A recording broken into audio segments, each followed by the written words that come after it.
프리드만이라는 사람이 있고, 아무튼 이 섞어놨다고는 하지만 이제 케인즈 학파에 대해서 반대하는 애들이 생기게 되는 건데요.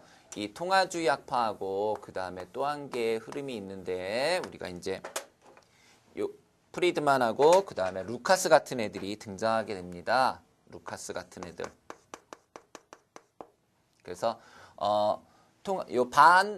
반 케인즈 학파 쪽으로 통화주의가 등장하고, 이제 루카스하고 그 다음에 실물 경기 변동 이론, 요거를 이제 루카스라고 쓰지 말고 우리가 좀 이따 다시 자세하게 하겠지만 MBC 그 다음에 RBC 이런 학파들이 여기에 등장하게 되고요. 그 다음에 다시 우리가 신케인지안, 그래서 신케인즈 학파, 그래서 맨큐 같은 분들이 여기에 등장하시게 됩니다. 되셨습니까? 그래서 이제 특히 얘네들 말고요. 얘네들을 우리가 뭐라고 얘기하냐면 새 고전학파라고 얘기하거든요. 새 고전학파. 그래서 뭐 어떤 사람들이 이제 고전학파, 케인즈학파, 통화주의, 새 고전학파, 신케인즈라고 얘기하는 사람들도 있지만 실제로 얘네들은 시대가 다르지가 않거든요. 그래서 그냥 이거를 우리가 요거를 이렇게 나누는 게 맞을 것 같아요. 그래서 통화주의 학파가 등장하게 되고 새 고전학파가 등장하게 되는데, 이 새 고전학파에는 화폐 변동에 초점을 맞춘 MBC, 그 다음에 실물 경기 변동에 초점을 맞춘 RBC가 있게 되고요. 그 다음에 신케인즈 학파, 맨큐와 같은 신케인즈 학파가 있게 됩니다. 그래서 여러분들 우선 이 흐름을 좀 알아두셔야 되겠다라는 거죠. 예. 그리고 나서 이제 우리가 우리 교재에는 뭐부터 나와 있어요? 고전학파는 생략하고 케인즈 학파부터 나와 있는데, 그러면은 얘네들 빼고요. 얘만 잠깐 설명을 해드리고 이제 본격적으로 케인즈 학파로 가볼게요. 우리가 고전학파하고 케인즈 학파, 아담 스미스와 케인즈의 가장 큰 차이점은요, 이런 거죠. 얘는요 시장을 신뢰했고요, 그죠? 얘는 시장을 신뢰했고 얘는 시장을 신뢰하지 않았어요. 시장을 신뢰하지 않았죠. 시장을 불신했어요. 시장에다 맡겨둬서는 안 된다는 거였어요. 그죠? 그래서 얘는 그냥 맡겨두면 모든 걸 다 알아서 할 텐데, 보이지 않는 손이 모든 걸 알아서 할 거야. 그래서 이 보이지 않는 손, 유명한 말이죠. 그죠? 보이지 않는 손이 모든 걸 해결한다. 즉, 만들어 놓기만 하면은 그 만들어진 물건, 공급에 의해서 만들어진 물건은 충분히 수요가 있다. 만들기만 하면 된다. 뭐가 중요하다? 공급이 중요하다. 시장을 신뢰하고 공급만 있으면 된다. 그래서 공급을 중시한 게 바로 아담 스미스고요. 고전학파고요. 그 고전학파의 중요한 격언이 바로 세이의 법칙, 공급이 수요를 창출한다가 되는 거죠. 그죠? 자, 근데 그에 비해서 케인즈는 너 미쳤냐? 자, 여기에서 여기 사이에 뭐가 있냐면요. 1929년, 그냥 우리가 1930년대라고 얘기하는데 1930년대의 대공황이 있게 되거든요. 대공황. 빵!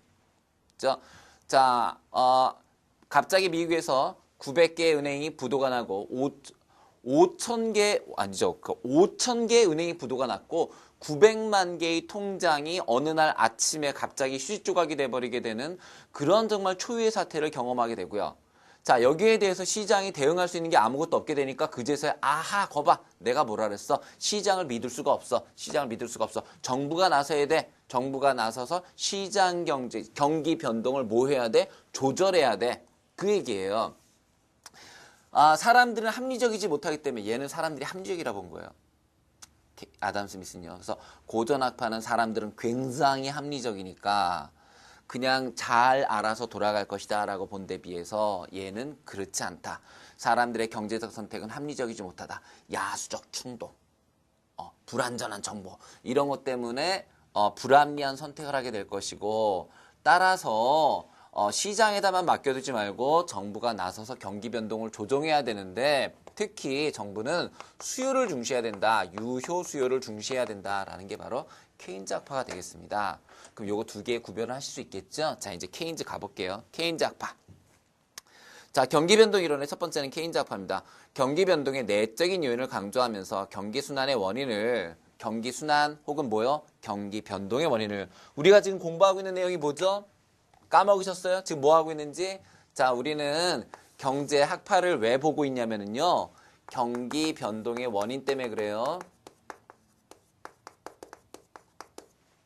자, 이것 때문에 보고 있는 거예요. 뭐 본지 까먹으시면 안 돼요.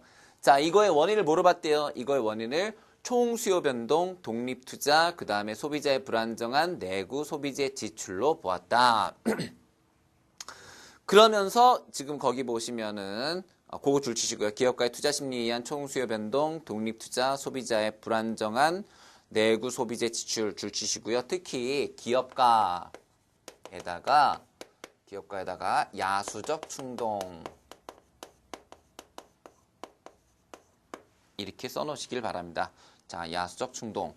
이 말은 무슨 말이냐면은 경제 주체들은 어떻다? 비합리적이다라는 거예요.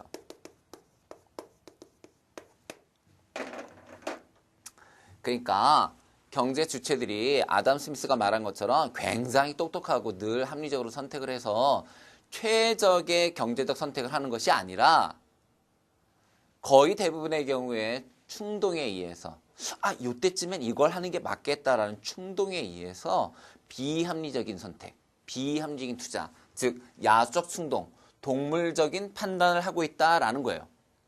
이제 그러면서 뭐라고 얘기하냐면은 그거를 이제 우리가 설명하기 위해서 승수 효과하고 가속도의 원리를 얘기하고 있는데요. 시험지에도 바로 이게 나옵니다. 승수 효과와 가속도 원리가 출제가 돼요.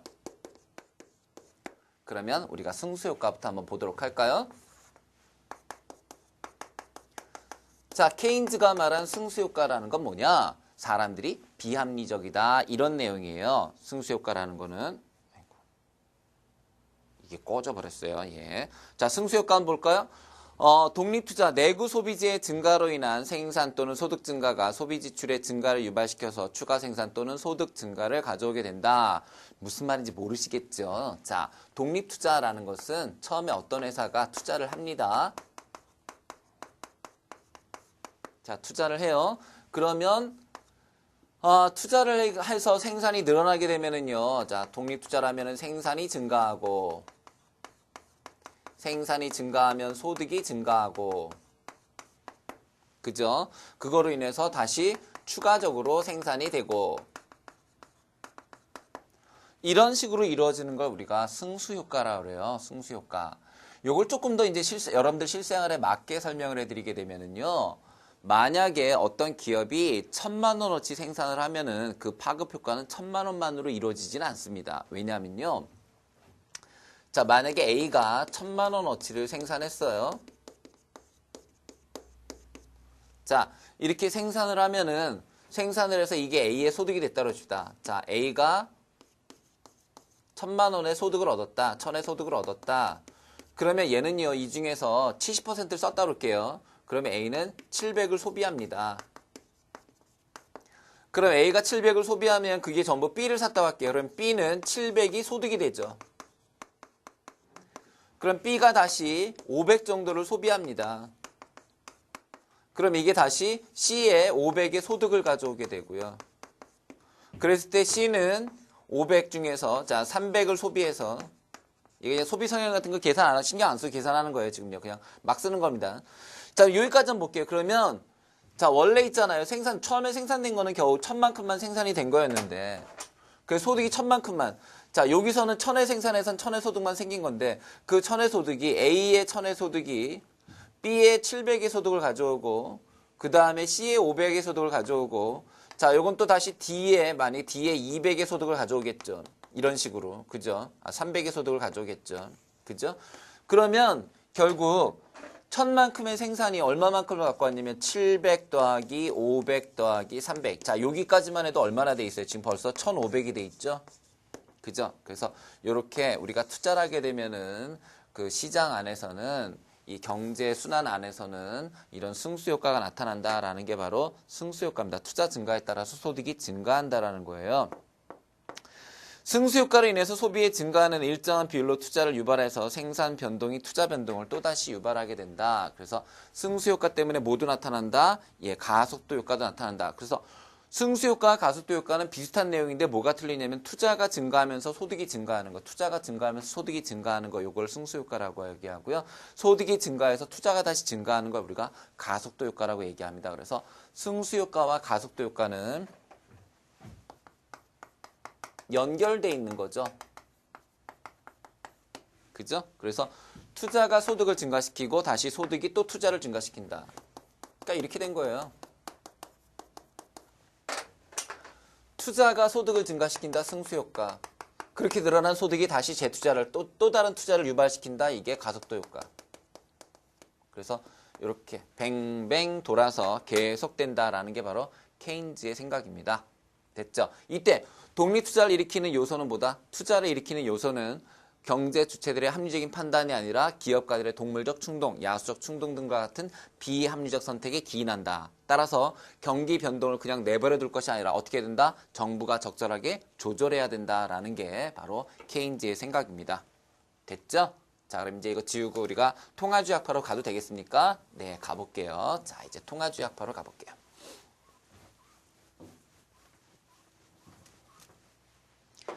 자, 통화주약파는 프리드만과 슈워츠가 대표적이다 그랬는데 여러분들이 외우실 땐요, 그냥 프리드만만 외우시면 돼요. 프리드만. 자, 프리드만 그럼 뭐가 떠올라요? 어떤 단어가? 그렇죠. 뿌리다. 그러네. 뿌리다. 자, 뭘 뿌려? 돈을 뿌리다. 그렇게 외우세요. 자, 프리드만 뭐 한다고요? 돈을 뿌리드만. 예, 이렇게 돈을 뿌리드만. 불완전한 통화 공급을 주요 변동의 원인, 경기 변동의 원인으로 보았다. 줄쳐놓으세요. 자, 프리드만은 경기 변동. 경기는 왜 변동하는가? 경기 변동의 원인을 뭐라고 봤다고요? 통화량으로 봤다고요. 통화량으로 본 거예요. 불안정한 통화 공급을 경기 변동의 주 원인으로 파악하고 적응적 기대로 경기를 예상하였다라고 그랬는데요. 굉장히 중요한 말이에요. 자, 경기 변동에 대한 프리드만의 이론은 자, 뭘 비판한다고요? 정부의 통화 정책. 정부의 통화 정책을 비판하는 거예요. 우리가 조금 전에 케인즈 학파 얘기했잖아요. 케인즈는 정부가 나서서 통화량을 조절해야지만 경기 변동을 막을 수 있다고 본 거예요. 왜냐하면 그 경제 주체들은 비합리적으로 움직이기 때문에 너무 일시에 확 몰리거나 막 이렇게 아까 뭐 승수효과, 가속도 효과 때문에 막 무슨 폭주하는 기관차처럼 날뛰니까 정부가 통화량을 조절해서 여러 가지 정책으로 통화량을 조절해서 경기를 진정시켜야 된다라는 게 케인즈의 생각인데 그거에 대한 프리드만의 생각은 아니다. 정부의 그런 말도 안 되는 상상력이 경기를 변동시킨다. 정부가 쓸데없이 통화량을 늘렸다 줄였다 하게 되면은 그것 때문에 정부의 그런 무리한 통화 정책 때문에 경기가 변동하는 것이다. 있잖아요. 보세요. 자, 세계 경제가 후퇴도 하겠지만 세계 경제는 양적으로는 계속 늘어나지 않습니까? 그러니까 프리드만은 그걸 얘기하는 거예요. 어차피 세계 경제는 조금씩 계속 커지고 있으니까 정부가 해야 될 유일한 일은 그저 일정한 율만큼 일정한 율, 예를 들어 뭐 매년 5% 혹은 뭐 매년 3% 이런 식으로 매년 일정한 비율로 통화량을 증가시키기만 하면 되고 절대로 정부가 개입해서 뭔가 하려고 해서는 안 된다. 이해되세요? 그런데 그럼 고전학파하고 다른 점 뭐냐면 고전학파는 정부가 아예 경제에는 손을 대지 말라는 거였고 얘는 준칙에 근거해서 일정한 기준에 근거해서 매년 일정한 비율만큼씩만 통화량을 증가시켜라. 그 외에 다른 짓은 하지 마라라는 게 통화주의학파입니다. 그래서 프리드만은 정부의 통화정책 비판하고 그런 정부의 무리한 통화량 때문에 통화정책 때문에 경기 변동이 일어나는 것이다. 그래서 뭐라 그랬어요? 자의적인 통화량 정책을 반대하고 준칙에 입각한 그랬습니다. 준칙에 입각한이라는 건 뭐냐면 미리 정해놓은 규칙대로 하라는 거예요. 미리 정해놓은 규칙대로 매년 1%씩 통화량을 증가시키겠다. 2%씩 증가시키겠다. 그거에 의해서 금융정책을 실시할 것이라는 거고요. 자, 이 프리드만에서 중요한 게 하나가 또 있는데요. 그게 뭐냐면 여러분들 찾으셨는지 모르겠는데 적응적 기대라는 게 나와요. 자, 적응적 기대라는 게 있고요. 합리적 기대라는 게 있어요. 이거는 경제 주체들이 어떻게 행동을 할 것인가에 대한 두 가지 이론이에요. 경제 주체들은 적응적 기대라는가 혹은 합리적 기대라는가 라는 내용이에요. 자, 설명을 해드릴게요. 적응적 기대, 합리적 기대라는 건 이런 거예요. 자, 보세요.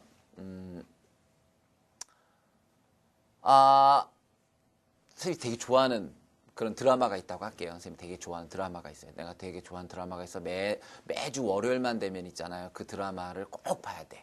근데 딱 됐는데 어라? 그날 안 하네.